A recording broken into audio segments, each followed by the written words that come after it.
Pidato si Pardo itu ternyata cukup kuat untuk mengendalikan situasi karena ditutup dengan kalimat yang sangat hormat.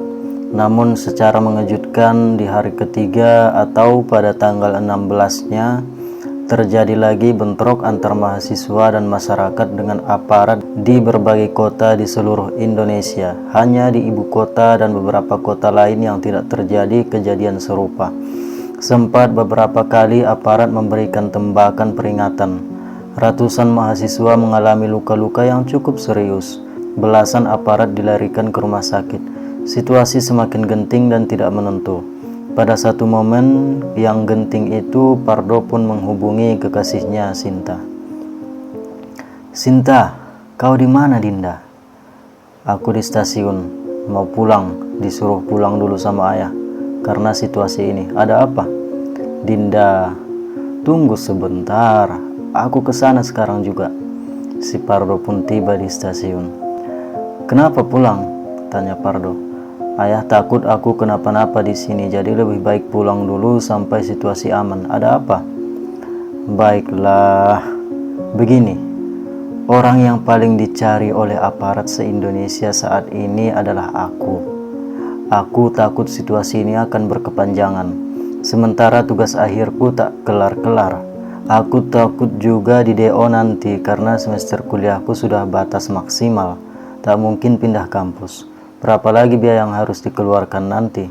Orang tuaku tidak mau lagi membiayai kuliahku kalau semester ini tidak juga selesai. Kau tahu sendiri keadaan orang tuaku di kampung. Dinda, tolong dulu bantu abangmu ini. Tolong dulu kerjakan tugas akhirku. Bahan-bahannya nanti aku kirimkan. Abang minta tolong Dinda, karena tidak mungkin lagi aku punya waktu untuk mengerjakan itu dengan keadaan yang seperti ini," pinta si Pardo. "Maaf bang, aku tidak bisa. Minta tolong sama orang lain saja. Lagian kita kan sudah putus," jawab Sinta. "Kapan kita putus, Dinda? Kita tidak pernah putus." "Abang tidak usah pura-pura lupa. Baru 2 minggu yang lalu abang memutuskan hubungan kita." "Alamak, Dindaku, itu namanya marsarak tumbilang sayangku." "Apa itu marsarak tumbilang?" "Rehat sejenak, Dinda, bukan permanen." "Sama saja bang, abang kan keras kepala. Untuk kepentingan abang sendiri abang tidak peduli, apalagi orang lain. Aku juga bisa keras kepala bang. Maaf bang, aku harus berangkat." "Baiklah Sinta, martabat seorang perempuan yang paling tinggi di hadapan seorang laki-laki adalah ketika perempuan itu terus mendampinginya di saat keadaan tersulit sekalipun, dan kau menolaknya Sinta. Kalau begitu, berangkatlah. Semoga selamat-selamat di jalan sampai tujuan." Mereka pun berpisah di stasiun itu. Hampir semua wanita sama saja. Ketika senang dia sayang, di masa sulit dia kabur.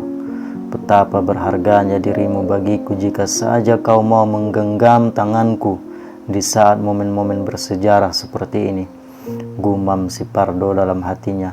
Tiba-tiba Pak Roy pun menelepon. "Kau di mana, Pardo?" "Di stasiun, Pak." "Ada apa, Pak?" "Apa pula kerjaanmu di situ?"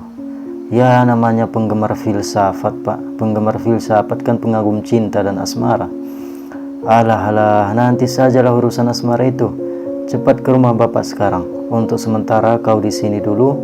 Jangan sampai ada yang tahu kalau kau berada di sini.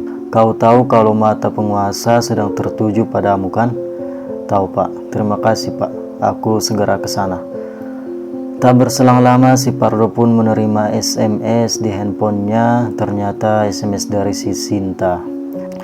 Sepertinya si Sinta juga ikut merasakan keadaan yang sedang dialami kekasihnya. "Kau memang menjengkelkan bang. Selalu bikin kesal. Ingin jadi pahlawan, tapi selalu kesiangan. Aku bukan perempuan murahan. Aku juga tahu harga diri dan kehormatan. Tidak ada yang kupandang darimu kecuali kasih, sayang, dan kepedulianmu. Jangan sampai terbersit dalam hatimu bahwa aku perempuan yang hanya setia di saat keadaan senang. Itu akan sangat merendahkan kehormatanku sebagai perempuan. Kirim semua bahan-bahan tugasmu bang, biar aku selesaikan. Rasa cintaku padamu melampaui semua pikiran negatifmu terhadapku. Berjuanglah demi negeri ini, aku bangga padamu. Segera selesaikan semuanya dan lamar aku secepatnya, kata Sinta melalui pesannya. Terima kasih banyak Dindaku, rasanya aku sanggup memanggul bumi ini sendirian setelah membaca pesanmu yang sangat membakar semangat itu. Akan abang kirimkan secepatnya. Ternyata Presiden di Istana Negara juga tidak kurang resahnya memikirkan keadaan yang sedang terjadi. Kok bisa bentrok lagi? Tanya Presiden pada Kapolri.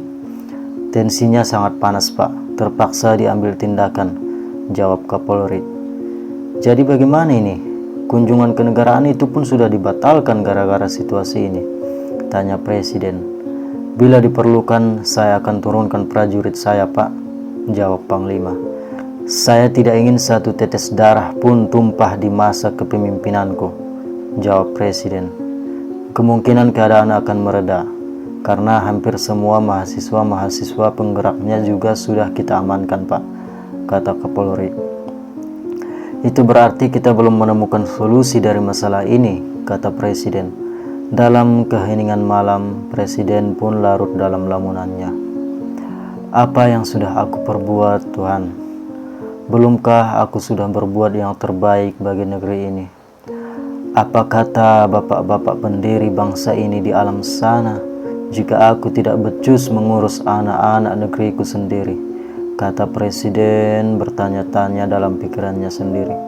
Kemudian ibu negara pun datang menghampiri. Hari besok mungkin akan masih lebih panjang dan berat daripada kemarin Pak. Tidur yang cukup akan sangat membantu dalam menyelesaikan segala persoalan. Baringkanlah dulu, besok dipikirkan lagi. Aku tidak pernah meminta koreksi darimu selama ini. Tunjukkan dulu di mana letak kesalahanku, pinta Presiden. Memang tidak ada yang sempurna dari setiap tindakan kita. Menurut kita sudah benar, ternyata masih ada kelemahan dari sisi yang lain. Menurut kita salah, ternyata ada juga kebaikan yang ditimbulkannya. Menurutku satu saja yang sering kau lewatkan Pak. Apa itu? Kurang mendengarkan. Apalagi yang kurang aku dengarkan? Hampir setiap minggu aku mendengarkan semua masalah dari kabinet di dalam rapat. Suara yang paling jujur itu biasanya datang dari luar pagar, Pak. Presiden pun termenung mendengarkan kalimat terakhir dari ibu negara tersebut. Sebuah tamparan sekaligus satu titik tolak sebuah harapan. Mari tidur dulu, Pak. Tiba-tiba ibu negara membuyarkan lamunan Presiden. Presiden pun pergi membaringkan tubuhnya, tapi ternyata tubuhnya yang telah berbaring tidak sanggup membaringkan pikirannya yang belum mau berkompromi dengan keheningan malam hingga fajar pagi tiba. 3 hari kemudian, secara mengejutkan Pak Roy berkata pada Pardo, Presiden mengundang beberapa tokoh ke istana besok, kata Pak Roy. Bapak termasuk yang diundang? Tanya Pardo. Iya, termasuk saya. Aku ikut Pak, pinta Pardo. Jangan, polisi yang akan menyambutmu nanti sebelum masuk ke istana. Tidak Pak, aku ikut. Aku juga mestinya diundang. Kau berani ambil resiko? Urat takut kami seketurunan sudah dicabut oleh nenek moyang kami dahulu Pak. Terserahmulah. Pokoknya kalau terjadi apa-apa nanti, Bapak tidak akan bisa melindungimu. Baik Pak. Besoknya pertemuan antara Presiden dengan para tokoh itu pun terlaksana tanpa ada hambatan. Sebelum memulai pembicaraan, Presiden pun bertanya, apakah anak muda ini termasuk yang diundang? Tanya Presiden. Tidak Pak, jawab penasihat Presiden. Boleh saya tahu Anda siapa? Tanya Presiden pada Pardo. Saya mahasiswa yang paling dicari oleh pemerintah saat ini Pak. Dan mestinya saya juga ikut diundang, jawab Pardo. Presiden pun mengangguk perlahan. Saya kagum dengan keberanian Anda. Sepertinya Anda juga yang berorasi kemarin di depan, bukan? Benar Pak, tidak salah lagi.